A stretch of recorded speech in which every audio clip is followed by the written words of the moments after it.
Hello, everyone. I'm Grace Sue. I'm Vice President for Education with IBM Corporate Social Responsibility. It's an honor to be with you today, albeit by video. I'd like to spend my time with you today to talk about how the nature of work is changing, the skills required for future jobs, and what my company, IBM, is doing to ensure that everyone, regardless of their background, has the skills to participate in 21st century careers. Before I dive in, I wanted to give you a little context into IBM. IBM is one of the very few companies that have been in existence for more than 100 years. We started as a manufacturer of clocks and industrial scales. Over the years, IBM reinvented itself as the economy changed, moving from tabulating machines to typewriters, and then to computers, software, and consulting services. Today, IBM is a leading hybrid cloud and AI company. So you might ask, how has IBM been able to endure and transform over more than a century? Two reasons. For one, as we changed, we adhered to a set of three core values: trust and personal responsibility in all relationships, dedication to every client's success, and innovation that matters for our company and the world. The second reason is the IBMer. The talent and skills of our employees have always been the lifeblood of the IBM company. IBMers are innovators and change makers and have been able to ensure that IBM is bringing significant value to business and society. So at IBM, we know that skills are paramount to our own success, to the success of other companies, and ultimately to the success of local and national economies. When we talk about the issue of skills, we have to talk about AI and other emerging technologies. As you all know, industrial revolutions are characterized by the invention of a specific technology that changed society and work fundamentally. And AI in particular is the engine of the fourth industrial revolution. The fourth industrial revolution is different than the first three for two reasons. According to the World Economic Forum, the gap between the digital, physical, and biological worlds is shrinking, changing the very way we live and work. And second, technology is changing faster than ever. Ray Kurzweil, inventor and futurist, has said, "We won't experience 100 years of progress in the 21st century. It will be more like 20,000 years of progress." As one example, especially for those of you who have children and likely have heard of the popular game Fortnite, Fortnite is an example of how quickly technology is spreading. It took 75 years for 100 million people to get access to the telephone. By contrast, in its first year, Fortnite amassed 125 million users. Because AI is changing everything, AI tends to be looked at in two ways: as a promise, but also as a threat. The public anxiety over robots and technology stealing people's jobs is high. A 2018 report by the Pew Foundation found that between 65 and 90% of those surveyed in advanced economies believe that robots and computers probably or definitely take over many jobs. In IBM's view, AI is going to change 100% of jobs. The transformation is going to touch every field and every role. Of course, because of the pandemic, many countries are now in a time of massive upheaval with rising long-term unemployment and permanent job losses. But I do want to share labor data on what we know about how AI is changing jobs. Rather than replacing jobs, AI and new technologies are transforming how tasks within occupations are changing. Research by my colleagues from IBM and from the MIT IBM Watson AI Lab used artificial intelligence to understand how the way we work is changing.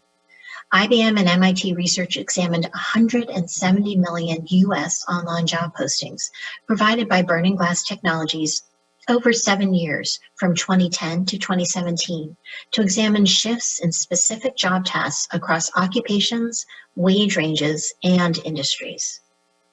What they found is tasks are reorganizing between people and machines, slowly changing the way people do their jobs.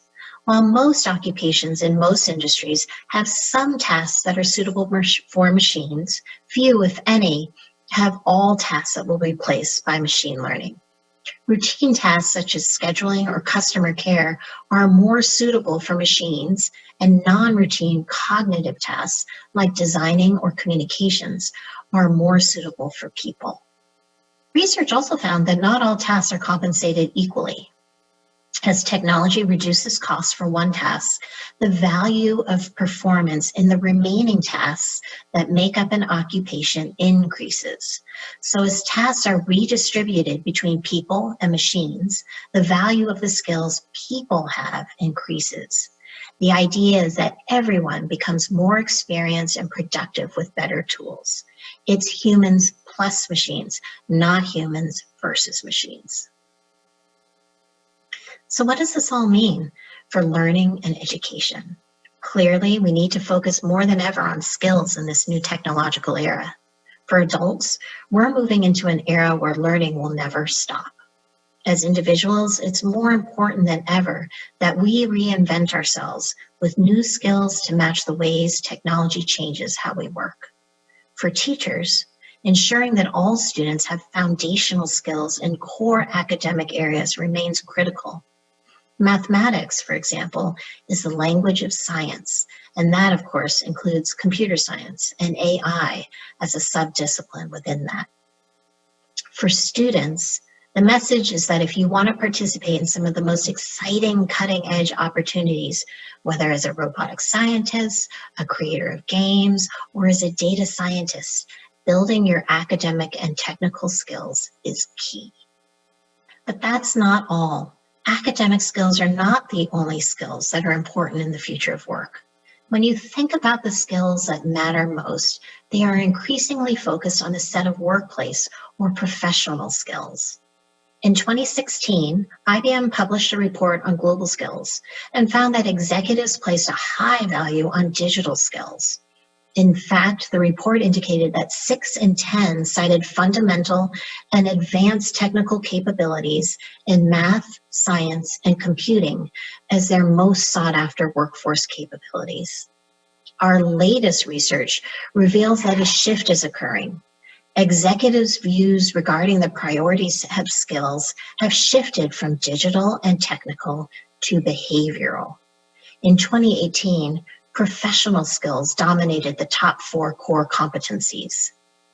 So what can we deduce from this is executives are now tasked with continuously innovating to remain competitive. They need employees who can communicate effectively, apply problem solving and critical thinking skills to drive innovation using technology, and draw and act on insights from vast amounts of data. Innovation also calls for creativity and empathy, an ability to change course quickly, and a propensity to seek out personal growth. Now, it's true that many of us will just be users of technologies like AI without having to worry about building AI machines. But we still do need to focus on who is creating these solutions and how we prepare a more diverse group of AI inventors.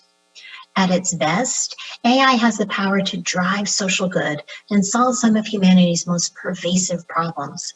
But to achieve this, we must ensure that AI solutions are created without bias, whether conscious or unconscious.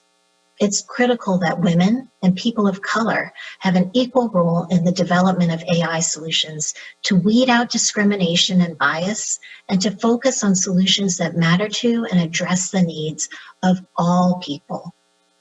As we are all well aware, perhaps today more than ever before, unconscious bias exists sadly everywhere. It exists in the workplace and it exists in education. So it's our job to deliberately root out bias, remove glass ceilings and doors, and make sure we create pathways for all students in study and careers. I want to shift now to share with you how IBM is helping to build the skills of all students. IBM is a company with a strong sense of corporate responsibility. Our work is driven by IBM's belief that companies bringing advanced technologies to market have a responsibility to prepare students and workers for the digital economy, with deliberate actions to make our workforce more inclusive, not less. Everything we do at IBM as part of our corporate social responsibility efforts is done through the lens of equity. Through our education and skills portfolio, we are focused on strengthening the education to career pipeline for underserved populations through both formal and informal education opportunities, from K-12 to adult upskilling and reskilling.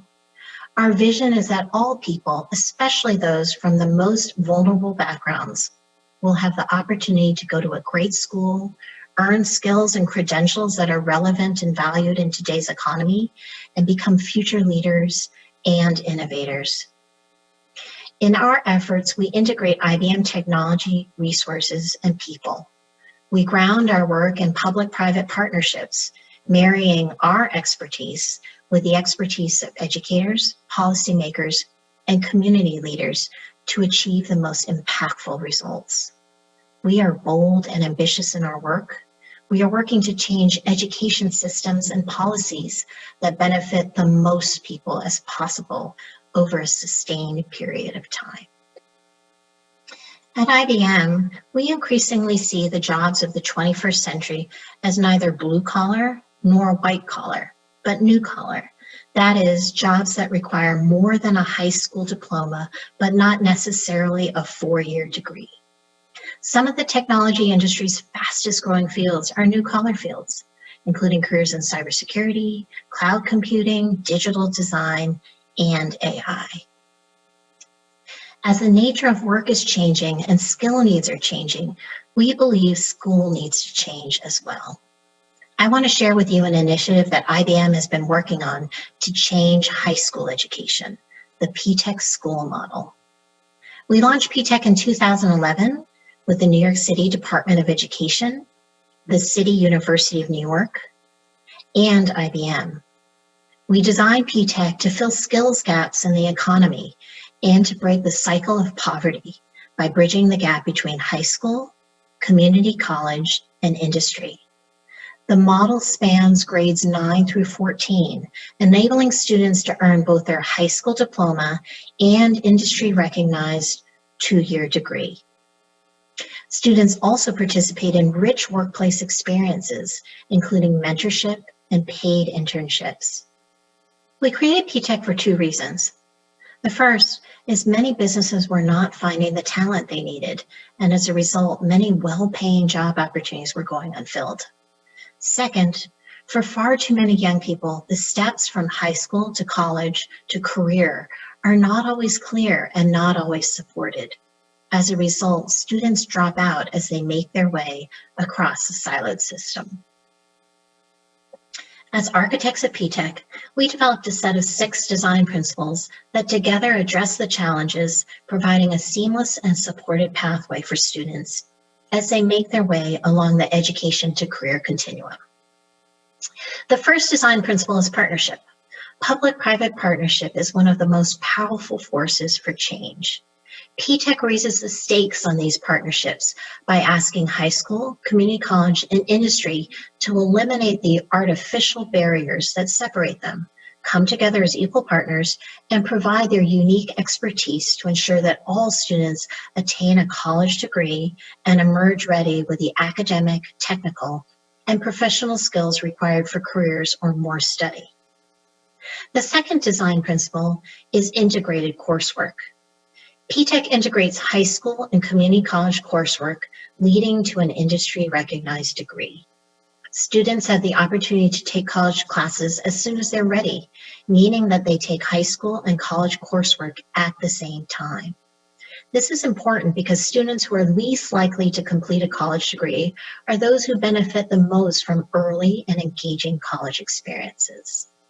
PTech students feel like college students from the outset, with the mindset that they are in school not for the high school diploma, but to earn a degree that has weight in the 21st century economy. The third design principle is workplace experiences.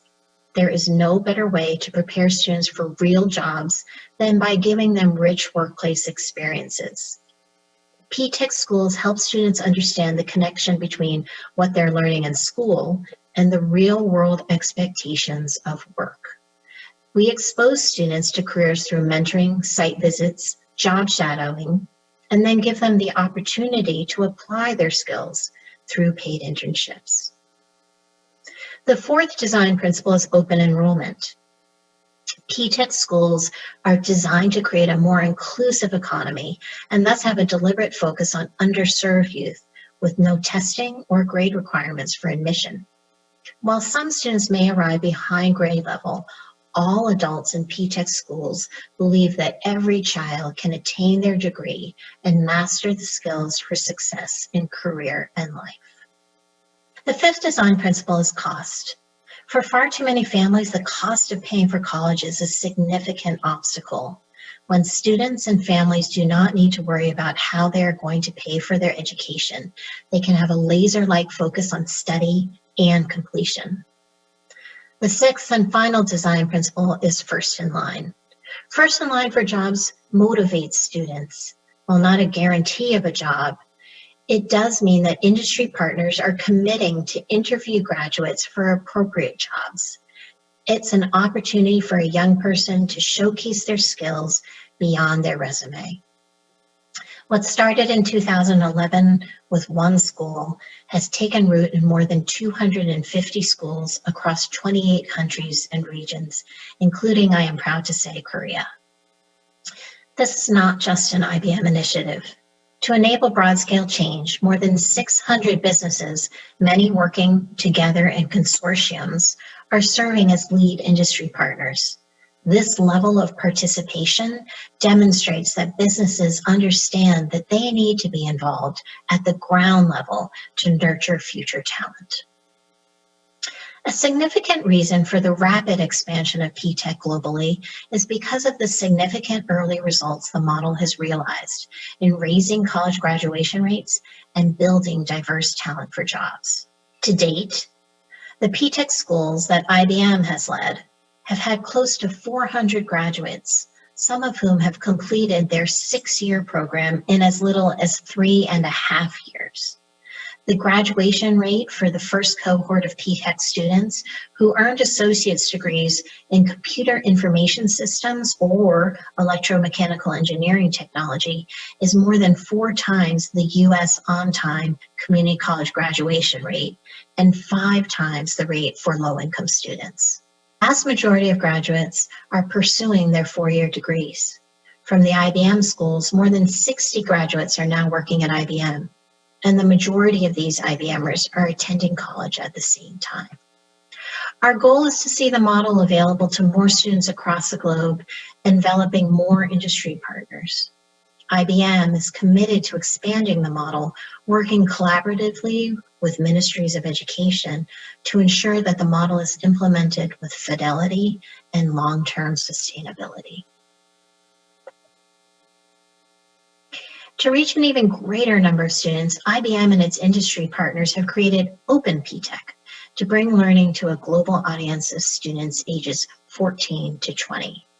Open PTech is a free online learning platform on the industry-leading tech and professional skills required to be successful in careers driven by the new economy. Specifically designed for teachers and students in high school and in post-secondary education, Open PTech offers students access to digital badges to inform and differentiate themselves in the market, and teachers have access to special content and features to help them integrate this content within their classrooms. Open PTech is easy to try, free to use, and importantly, has been translated into Korean. Our work on PTech has informed us a great deal about how to create meaningful business and education partnerships. It's true that business and education collaborations are nothing new, but the quality of relationships certainly range. I will leave you with 3 strategies to create meaningful relationships that are long-term, sustainable, and affect generations. First, Business and education need to listen, learn each other's language, and understand each other's unique expertise. With this understanding comes the ability for each partner to know when to lead and when to follow on issues. This then builds the basis for trust, which in turn becomes the basis for doing the hard work. Second, business and education should ask tough things of each other, things that require each other to change, whether policies or deeply entrenched practices. And finally, business and education must have structured plans for implementation with clear roles and responsibilities and a commitment to share outcomes so that we can continue to improve on our efforts. Education equity and preparing all young people with skills to participate in the future of work is one of the greatest challenges of our time. To achieve this, it's incumbent upon all of us, government, business, education, to collaborate, do the hard work, to never be satisfied, to create game-changing pathways to the future of work for all. Thank you.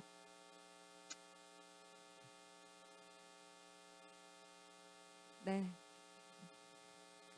네, 정말 기대만큼 너무나 유익한 강연이었습니다. 미래 직장인 Thank you for that meaningful presentation.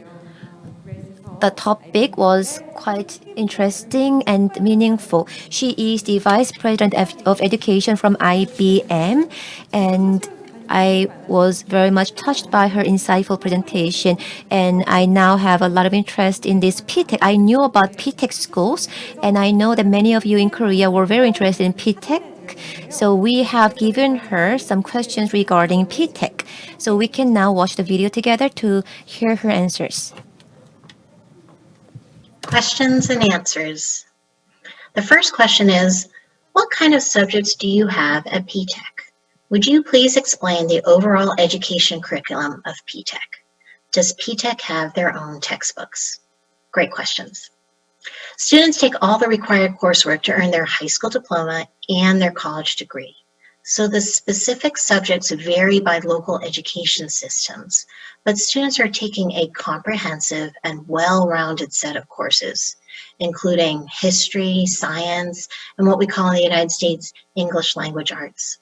In addition, students take a workplace learning course, which is unique to PTech, designed to help them build the professional skills like communication and critical thinking required for jobs. The textbooks are the same ones that are used at the high school and college level. Students take high school and college courses at the same time. Students are able to begin college courses as soon as they are ready. So if they demonstrate readiness through tests or other means as dictated by the education system, they can begin college coursework as young as 15 years old. This enables students to accelerate through the model and complete in less than 6 years.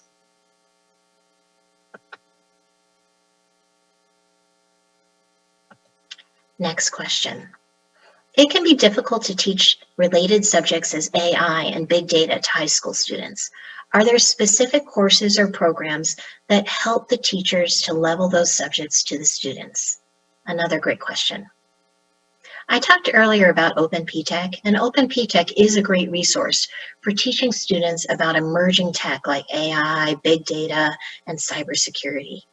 Open PTech is our platform to expand learning to many more students beyond our brick and mortar PTech schools. It's completely free and gives students the opportunity to earn digital badges, the same ones industry professionals earn. There is also coursework for teachers as well to help them understand how to integrate these subjects into their instruction. Open PTech is in Korean and already has received very strong reviews. Next question. PTech schools are 6 years. Considering the longer term for high school, I'm afraid there are also some cases of dropouts. How are you preventing dropouts? This is a really important question. And we do have a number of strategies to keep students in school. For one, we allow students to accelerate through the model. Some students complete within as little as 3.5 years. Second, we let students know on day one that they are there to earn not just their high school diploma, but also to earn their college degree. So they have a bigger goal in mind from the start. Third, we provide students with supports from mentors, also to opportunities to work through internships for as long as they are in a PTech school to keep students engaged. Finally, when students complete, they know they have the opportunity to apply for a competitive, well-paying job, and that's great incentive to stay and complete.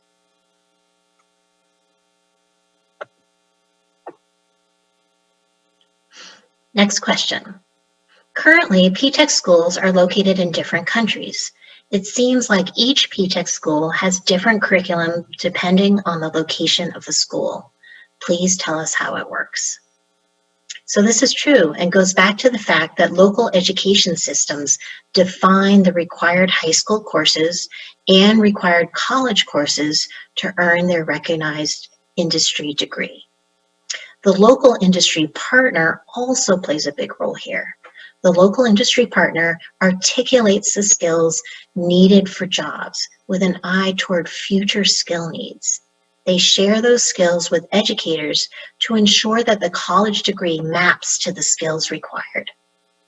School partnerships may do additional work on curriculum to ensure that the course of study not only leads to degrees, but to the skills in demand by industry.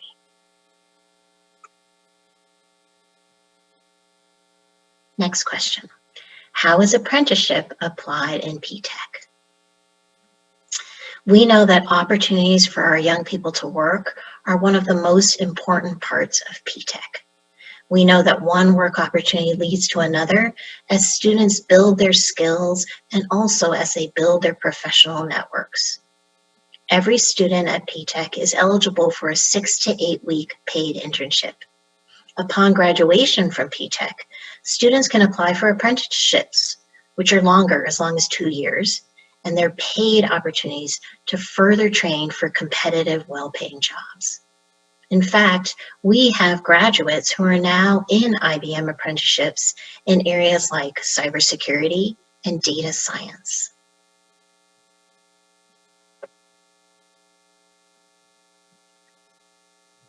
And finally, also, this system might work better if there are less students that are assigned to each teacher. Currently, how many students are assigned to each teacher in PTech? PTech schools are small schools. They are public-private ecosystems, with every adult in the school believing that each student can succeed and committed to each student's success. Through the addition of industry, the onus or the burden is not only on the teacher to prepare students. Rather, there are mentors, internship managers, and more who are supporting students to a degree attainment and career success. Thank you so much for your questions, and thank you for this opportunity.